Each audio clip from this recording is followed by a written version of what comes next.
Sur notre Terre vivent une quantité phénoménale et fabuleuse d'animaux, de plantes et de micro-organismes. Pour que cette diversité si extraordinaire puisse se maintenir, les organismes vivants doivent se reproduire, se nourrir et rester en bonne santé.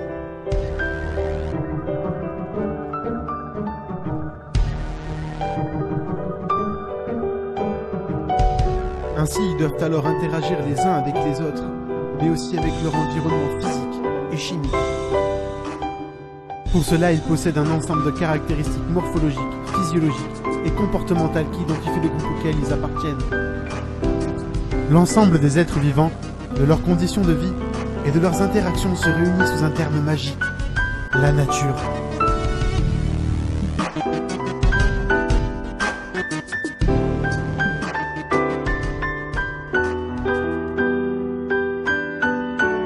Bon, j'espère que ces belles images vous ont bien plu, mais maintenant nous allons aborder un sujet un peu plus sérieux. Nous allons nous attaquer aux bases de l'écologie scientifique. Cette science s'intéresse principalement à deux choses, les populations et les écosystèmes. Bon, ok Thierry, t'es bien gentil là, mais c'est quoi une population? 2 minutes. Prenons ce petit carré rouge. Il représente un individu d'une espèce, celle des carrés rouges. Prenons maintenant un ensemble de carrés rouges. Chaque carré rouge est un individu de la même espèce. L'ensemble de ces individus de la même espèce peuvent se reproduire entre eux et vivent au même endroit. C'est ce que l'on appellera une population. À cette population des carrés rouges, ajoutons maintenant une autre population, celle des ronds bleus. L'addition de ces deux populations formera ce que l'on appelle la communauté. Ouais, bon, j'ai le droit de faire de l'humour, hein. Passons maintenant à la deuxième chose la plus importante en écologie scientifique, les écosystèmes. En 1935, Arthur George Kensley définit les écosystèmes comme l'unité de base de la nature, formée de la communauté des êtres vivants, biocénose, et de son environnement biologique, géologique, édaphique, hydrologique, climatique, bref, son biotope. Nous allons maintenant nous pencher sur une étude de cas qui va permettre d'introduire la notion de réseau trophique à l'aide de l'effondrement de la population des loutres de mer. Nous sommes en 1990, au sud des côtes de l'Alaska, autour de l'archipel des îles Aleutiennes, dans le Pacifique Nord. Les loutres de mer ayant obtenu un programme de protection et de réinsertion devraient animer le paysage. Hélas, les prédictions des écologues tombent à l'eau. En revanche, nous pouvons apercevoir au loin un aileron noir dépassant de la surface de l'eau. Cet aileron semble rattaché à un corps massif qui traîne l'eau derrière lui en un sillon. Il s'agit d'un orque, ou épaulard pour les intimes. Un mammifère marin cétacé d'un poids de 1,5 tonnes pour les femelles et de 3,5 tonnes pour les mâles. De plus, nous sommes loin de l'attendrissant ami des pins dans Sauver Willy. Non, bien au contraire, sans vouloir en faire une mauvaise pub, il est bon de signaler que l'orque est un véritable sadique. En effet, il fait partie des rares animaux à jouer avec ses proies. Comme vous pouvez voir sur la vidéo, Willy s'amuse à catapulter une innocente tortue.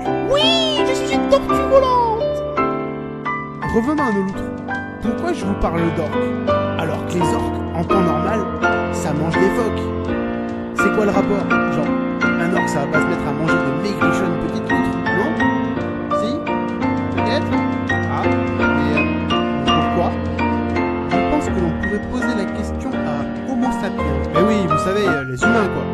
Désolé, erreur d'image, ça c'est pas un humain. Bref, les hommes avec un grand H, oui, je veux pas avoir de problème avec les féministes, pratiquent ce que l'on appelle la pêche intensive, ou industrielle, ou surpêche, c'était un écolo de chez Greenpeace.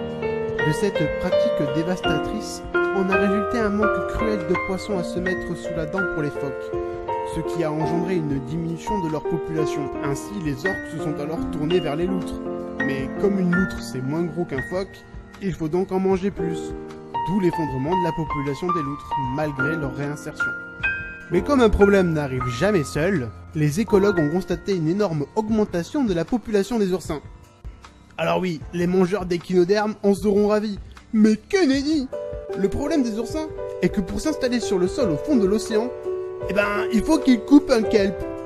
Ouais, c'est une algue verte géante. Ces algues vertes forment des fourrés dans lesquels habitent de nombreux poissons, crustacés et mollusques. dont se nourrissent les phoques. Ouais, tu commences à piger le cercle vicieux? Bon, nous allons essayer de résumer la situation avec un schéma. On a d'un côté les orques qui mangent les phoques, et les phoques qui mangent les poissons, et les poissons qui vivent tranquillement dans les forêts de kelp. Et d'un autre côté, on a les petites loutres qui régulent la population des oursins en les mangeant. Jusqu'ici, on est d'accord, tout va bien dans notre cher réseau trophique. Mais arrive un problème de taille, l'humain, avec ses gros bateaux et ses gros filets, prêts à piller les océans de ses poissons. Du coup, avec le manque de poissons, les phoques ont du mal à se nourrir et sont de plus en plus rares. Ce qui va à son tour empêcher les orques de se nourrir. Les orques vont alors se mettre à manger des loutres. La population des loutres va alors diminuer, ce qui va engendrer une augmentation de la population des oursins. Les oursins vont donc avoir besoin de plus de place, ils vont donc couper plus de kelp, ce qui va détruire la forêt de kelp dans laquelle vivent les poissons, les mollusques et les crustacés. Ainsi, c'est tout l'écosystème qui est bouleversé, et avec lui, son réseau trophique, qui, comme vous l'aurez compris, est un système complexe d'interaction mangeur-mangé, prédateur-proie selon le verbe plus scientifique, dans lequel circulent matière et énergie depuis les algues primitifs primaires, qui fabriquent de la matière organique grâce à la photosynthèse, jusqu'aux grands prédateurs en bout d'échelle, comme l'homme. T'as vraiment cru que j'allais pas faire la morale? T'as cru que c'était fini, ça y est, tranquille, la vidéo, elle est juste informative, et pas plus, quoi. J'allais m'arrêter là, quoi. Eh ben non, tu t'es trompé, désolé. Il faut voyer. Non, vraiment, sans déconner, si j'ai fait cette vidéo, c'est pour vous parler de quelque chose qui m'a vraiment choqué dernièrement. Le 30 septembre 2016, les abeilles ont été officiellement placées en tant qu'espèce en voie d'extinction. Et là, je suis désolé, mais c'est méga chaud. Depuis qu'on est tout petit, on nous rabâche l'importance du rôle des abeilles dans la nature. Et là, ça y est, c'est officiel, wouhou! Les abeilles sont en voie d'extinction, hein?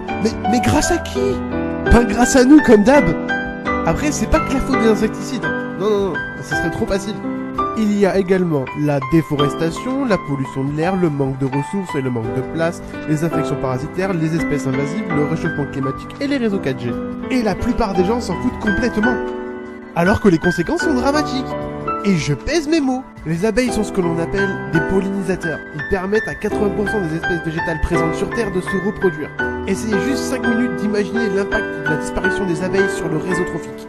Je pense qu'on aurait tous la dalle, que ce soit les herbivores, les omnivores ou les carnivores. Tous dans le même panier. Alors ne vous attendez pas à ce que je vous donne les solutions, car malheureusement je ne pense pas qu'il y ait de remède miracle à nos problèmes. La seule chose que je peux vous dire, c'est d'essayer de sensibiliser au maximum de personnes autour de vous. Que ce soit des amis, des gens de votre famille, des gens dans la rue, qu'importe. Car protéger l'environnement, c'est important.